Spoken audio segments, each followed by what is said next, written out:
This journey has made me a better father, a better husband, and a better businessman. And it's all thanks to you, man.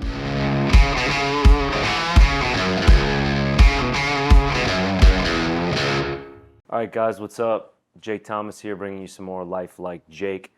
I've got a very special guest today, a friend of mine that I've known since first grade, actually. He's a husband, a father, a family man, a big and very successful small business owner with a bunch of entrepreneurial things on the horizon. He's going to tell you all about it in much more detail. But the closer side of the story is that he and I have actually been working together, coming up on 6 months or just passing 6 months now. And without further ado, I'm proud to present my good friend, Eric Gush. Thanks, Jake. Thanks for having me today. Where to begin, man? It's been a journey. 6 months, 7 months, whatever it's been, but it's been a great journey. To give a little backstory, small business owner, like you said, operate 12 franchises in 3 different states. Real time consuming, but nonetheless a good experience overall. Also have a wife and 2 young children that take a lot of my time when I am home. I came to you in November of last year, and I was in a pretty rough spot. It was kind of my last ray of hope, and that's exactly what it's been for me. It's been an amazing journey so far, and we're at the bottom of the mountain, still climbing to the top, and we're going to get there eventually. In the beginning, I was a little skeptical, but I knew it was worth the risk. And it's amazing to me the slight changes in the way you eat and the way you think can have that big of a difference in your life. And I saw them immediately. I think within 2 weeks, I dropped 10 pounds. I was on multiple different medications for one of the medications was 10 plus years. Haven't touched it since November, which is crazy. And I relied on it on a daily basis, which really blows my mind. And the deeper you get into it and the more you read and the more you see the transformations in your mind and your body, the harder you want to go, which is, I don't see it ever stopping, which is awesome. It's an awesome feeling. To see where I've come from just in the short amount of time is night and day. Evil thoughts don't enter my mind anymore. And that has a lot to do with I'm more cautious of what's going in my body on a daily basis. Am I perfect? No, not at all. But I'm perfect most of the time. So this journey has made me a better father, a better husband, and a better businessman. And it's all thanks to you, man. Oh, dude, you're the one doing it. I'm just the spectator, Yeah. One thing you said to me in the beginning was just be present. And that's what I've done, man. And, it's changed the outlook of the way I interact with my kids, the experiences that we have together. It's taught me that, there is no waiting. Like, you're in the now. So do it now. And that's what we've done the last 6 or so months, and I think they appreciate it. They don't know you, but I think they would thank you. I think they know you and appreciate it through you. Yeah. I remember telling you at the beginning, kind of like you're the sun that they all draw power from, right? Mm-hmm. You're the God to their universe. Everything that emanates from you goes on to them. So Right. At the beginning, when work was like this, the franchises are not where we want them to be, cash flow is X, Y, Z. Mm-hmm. We're still recovering from 2020. Marriages could be always better, right? Relationship with the kids could be better. Relationship with the parents could be better. Relationship with my friends but I just don't feel like I know I can feel. Right. And I was like, maybe that's all a reflection of you back on you, right? Mm-hmm. Like, it's not so much of each one of those cases individually, but it's like, maybe that's really me. Yeah. And it's just coming back on me. So, like, how have you seen now each one of those things change and how they've changed because of how you've changed? So really, it's just how you approach the situation. I was always and to a certain extent, I still am, I still have a lot of work to do on myself. I still have a tendency to be very negative, but it's getting those negative thoughts out and thinking with a positive mindset can change the entire outcome of a situation. So that's the approach I've taken, which has eliminated anxiety to a certain, for the most part. It still exists in some capacity when you operate 12 businesses in multiple states. It takes a strain on your body, but I can't imagine at all. yeah. But it's approaching the situation with a better mindset, and that comes with the diet and just taking better care of myself, and it's leading to very positive things in my life that are on the horizon. What would you say has been, if you could break down like percentages of priority or like impact on you, where have you found the most value or change or benefit? Has it been your nutrition? Has it been your mindset? Has it been your habits? Has it been your exercise? So in my opinion, it all stems from the diet, right? Because anything you put in your body is going to adjust how you feel.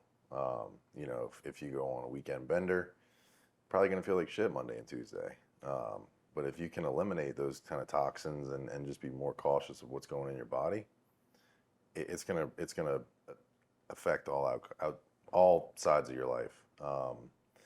So that's number one. Number two is kind of the books, and I call them self-help books, even though I don't know if they really are self-help books, but they just They are what you make them, right? right.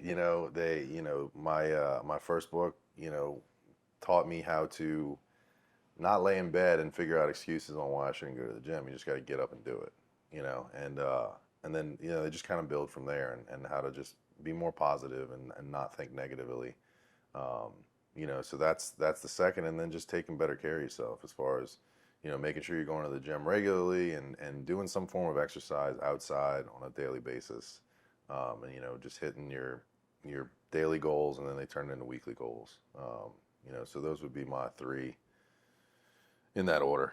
Would you have, before doing that, if someone told you, look, all you need to do, it's very simply put, maybe kind of low, all you need to do is change how you eat, read a few books, and work out in a different way, and your life's going to change. What would you say to that? Would have laughed. Yeah. Yeah. Right? And there probably was a period of time where I did laugh, Yeah. But, the more, obviously we've been friends forever. Yeah. And I've been following you, and I've followed your journey through, every city you were in. Yeah. And the more you started on this path and you started to talk more about it, my ears started to perk up more and more every time I saw a reel or whatever it was. And then finally I decided to take the jump, and I'm glad I did. Me too, man. Yeah. What's been the hardest thing for you? Consistency. In the beginning it was easier because I knew what I needed to do to make the changes, and your results come a lot faster in the beginning. And then it's more, we talk about more like compounding throughout the process.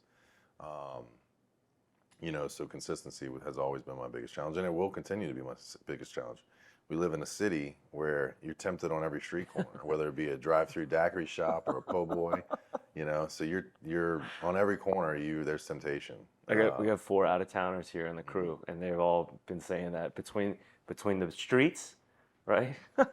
They've also been, introduced to our wonderful streets in New Orleans. Oh yeah. But like, yeah, man, like they're like, You're on one right here. yeah, like they asked yesterday, one of the guys like, what do you guys do here? Like where's there to go do? I was like, well, if it's not drinking or listening to live music and drinking, or eating something that's usually not the healthiest thing for you, and drinking, right? Like you finish a marathon here, here's a beer, not a bottle of water. Right. So like, yeah, it's, in one hand, it's like an extreme challenge, and like maybe a, more than a challenge. But God, on the other side of that is like to be in the heart of the lion's den and be able to not, I think is awesomely liberating too. Yeah. But yeah, and like we talk about, I mean, it's okay to not be perfect. I try to follow that 80-20 rule, so 80% of the time I'm sticking to it, and there's going to be 20% where I don't want to call it slipping up, because that's not what we call it, but it's knowing what you're doing and not feeling bad about it. Knowing what you're doing, we were talking about this last night, mindful versus mindless, right? Like how often it used to be just mindless consumption, whether it was a drink, a food, even if it came from my grandmother, it came from my priest, it came from my niece, and I'm just, yeah, sure, yeah, sure, yeah, sure, whatever. Mindless consumption. Right. As opposed to now, I'm like, okay, or like, nah, Yeah. right? So like you said, if it's 80-20, it doesn't matter what the number is, as long as it's, to me, mindful, there is no fail there. There is no wrong in that. There's no cheat Right. in that. Cheating would be mindless and knowing that. Right. You know, it's like premeditated. It's, you know what you're doing and you're doing it anyway. So it's like either own it completely and be accountable to that, or like don't have regret for it. You know, you want to go eat that or do that or be with her, be with him, do it. And fucking be happy, be proud, be present for it. Don't be like, oh, I shouldn't have done this. I wish I wouldn't have done this. Mindful, mindless. Yep. So what's going on with work? I mean, like, you've been in this since we were kids. You know, you started in that. I remember at the mall. It's like probably before you're old enough to work. You know, 14. Yep. and now you're grown to where you've grown to. Like you said, multiple states, over a dozen franchise locations, operating top of the class. You know, top 1% of all producers in the country. It's like, dude, that's, why would you walk away from or think about, you know, changing that, or, and what's the why to that? You know, the why would be family, just being more present. You know, I'm on the road a couple days a week, a couple nights a week as well. You know, away from my house, and kids are at a very pivotal age, 10 years old and 7-year-old boy. You know, so they need their dad, and they need him to be present in baseball games, soccer games, football games, all the sports. I don't like to miss anything, so like I try to plan my work schedule around it, but sometimes it doesn't work out. That's my, you know, they are my why, and that is my why as to why I would even consider taking a step back and you know, maybe figuring out a new career path. You know, it's not an easy decision, and it's not going to be an easy transition, but it's something that I'm looking to explore just for my overall well-being as well. You know, because it weighs on me not being home. You know, 2 days a month. I mean, 2 days a week. Yeah, yeah. It's 104 days a year. You know, it's a lot. Yep. So, Man, 6 months ago, your outlook on that was way different, yeah. way more bleak, way less you know, way less abundance minded. You know, you were scared. You were like, I don't know what I'm going to do. I don't know how I'm going to do it. I don't know what I should do, what I can do. Yeah, I mean, the emotions are still there. I mean, I'm still scared and you know, a little clueless to a certain extent. But again, it's just all about how, you know, the mindset and how we approach the situation is the biggest thing for me. You know, just getting rid of those negative thoughts, because the negative thoughts stem to so many other things. You know, just you know, bad. You know, it leads to negative personality. You know, those negative thoughts hang around long enough, the suicidal thoughts start to come back, and all the evil comes back. And I try to, you know, like we used to talk about the Matrix. You know, just pushing it off to the side. You know, Yeah. and just keeping, you know, level headed and walking that straight line, and just making sure all the bad things just stay to the right and left. And that's the approach I've taken. And am I perfect? No, but it's definitely changed my life and just the way I process things. So for people that have anxiety, like you do, like were prescribed to medication to deal with since you were a kid, taking something daily, regularly, right, habitually, out of need, Yeah. out of I gotta have it, right? Or people that have depression, or anybody that's exhibiting some type of, you know, disturbance or difficulty within their minds. Like, what are you doing? What are the conscious thoughts you're making to say, like, don't think about this or do think about that? Like, what's your process? What are your tools? You know, I feel like at this point, and only, you know, 6 months isn't a long time. Like my body, I'm just trained now that I don't let certain things that used to bother me anymore. And I think a lot of it has to do with I'm being more conscious of what's going in my body.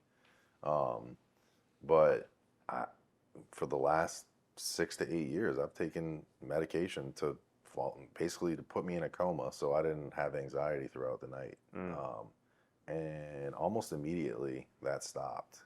And I tell people that are on that same medication that are doing that to go to bed that I haven't touched it in 6 months, and they're like, "No." I'm like, "I'm telling you, dude." So it's, you know, for somebody that's not experiencing it, it's hard to believe that Right. just these little tweaks can change a whole lot of things in your life. We were talking yesterday about that, the difference between, hearing is one thing, hearing about something is one thing, seeing is believing, but not until you feel it. Does feeling become understanding? Yeah. And like, kind of like how you took the path, the road of saying, I saw you online, I was following the journey, seeing, then maybe you heard about something going on, hearing, and then not until you started did you start to feel, and then feeling became understanding. So like, when you have had flare-ups, let's say, moments of like, ooh, like the devil creeps back on your back, like how do you best it now? Or what's your wheelhouse that you go to like figure that out or deal with those situations? Because not every day is perfect, no matter who we are, right? So like, what do you do now, like in the moment when it happens? So one of the things I was not ever really good at was taking time for myself.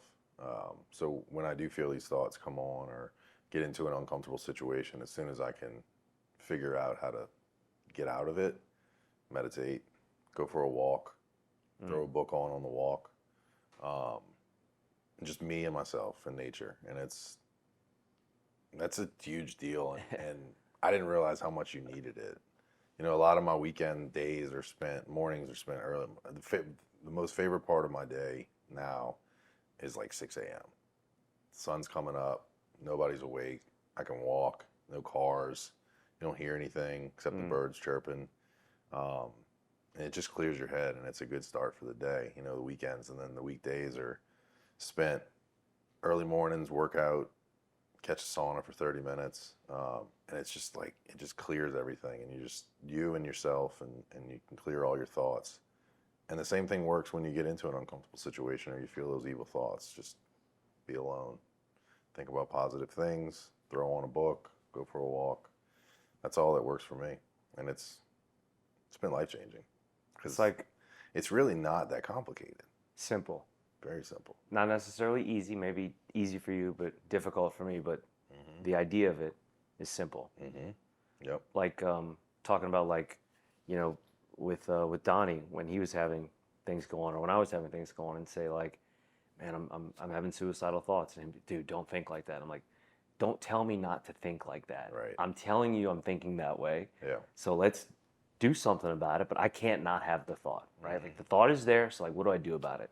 Well, if that's just a flare up of something, all I need to do is maybe repurpose that energy somewhere, right? So like the heat comes up, the lava rises. It doesn't have to spew that way, and it doesn't have to make me downturn. I can just take it somewhere else, like you said, project it onto a page, Right. get it through my eyes into something else, get it into my ears, get it onto my feet. It's literally just energy, right? And we decide kind of how we use that, whether it's going to be negative or positive. And so like what it sounds like to me is you're taking, as that comes up, the volcano starts to rise, you're just like, okay, we feel it coming on, like let's make use of this somehow, not just let it sit and fucking smolder, because for sure, action is the kryptonite to anxiety. Yep. You sit and stale with it, you're going to just, get railroaded pretty much. So I'd say to anybody, like, don't sit there and just let it kill you, because it's going to fucking make it happen. How have you seen the correlations or the parallels now because of you and what you're doing to your wife, to your kids, to your family, to your work? To go back to my kids, I feel like my kids would say that I'm a lot more attentive. I try to be more cognitive of my phone, putting it down when I'm home, and just spending that one-on-one time, whether it be playing basketball, playing cards, throwing a baseball. We spend a lot more quality time together. Were we spending time together before? Yeah, but it was usually, me sending an email or answering a text or whatever it may be, and I try to put that stuff to the side. It does get a little tough certain times, but just being more mindful of it. My wife and I, we go back and forth, but we're in a good spot right now.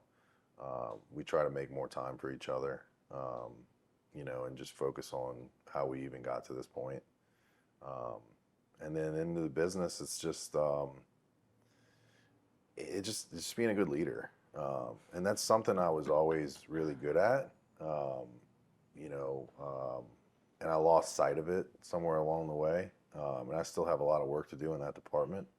But it's just focusing on, it's similar to family. I mean, you're a leader for your family. I have a lot of employees, and I have to be a good leader for them as well, for us to be able to be successful in the family, successful in work. So You know, I remember we talked about that scene in American History X when Edward Norton is ass up in the infirmary in the prison after he just got turned out, and his former professor comes in and sees him, and he's like, "I'll do anything, like just help me get out of here, man. What can I do?" And he's like, "Is anything you've done, all your rhetoric and all your bullshit, has any of it made your life better?" You know, and he's there torn open, and he's like, "No, like what do I need to do to get out of here? Like, what have you done or throughout this work has not made your life better? Or how is it, you know, has everything in your life improved?" I guess is my question. we're getting there. Or like, is everything trending upwards in improvement or seemingly better than it was 6 months ago? Yo, definitely. Yeah, I mean, we're like I said, we're climbing that mountain. We're on an upward climb, and the goal's the top. You know, and then once we get to the top, downhill's not going to be easy, but it's going to be a hell of a lot easier than the way up was. You know. Yeah. So, yeah, we're moving in the right direction for sure. What do you see upcoming, you know, for the next 6 months or the next few months, or like what's... That's the crazy part. Like with what we're doing, you can't forecast that, because really the sky's the limit. It's how far do you want to take it, and that's the most exciting part for me. Is, you know, like I said in the beginning, it was quick. It was instant gratification. You know, I dropped 10 pounds, body started looking a little better, started feeling good, and now it's just building off of that momentum. And it's just a matter of how far you want to go. Yeah, man. So, Oh, that's awesome, dude. I appreciate your time today. thanks for having me, man. It's like I said, I just get to be the spectator of the show and cheer you on and support and marvel at the changes that are happening. So to everybody, again, thanks so much to Eric for coming by. Thank you guys for checking it out. Remember to subscribe, like, drop your comments. If you'd like to see more of these one-on-ones, let me know. And just like Eric touched on regarding nutrition, remember the single most effective thing we can do as human beings in regards to our health is controlling what we put into our mouths. So if you can't pick it, pull it, or kill it, don't ask me if I eat it.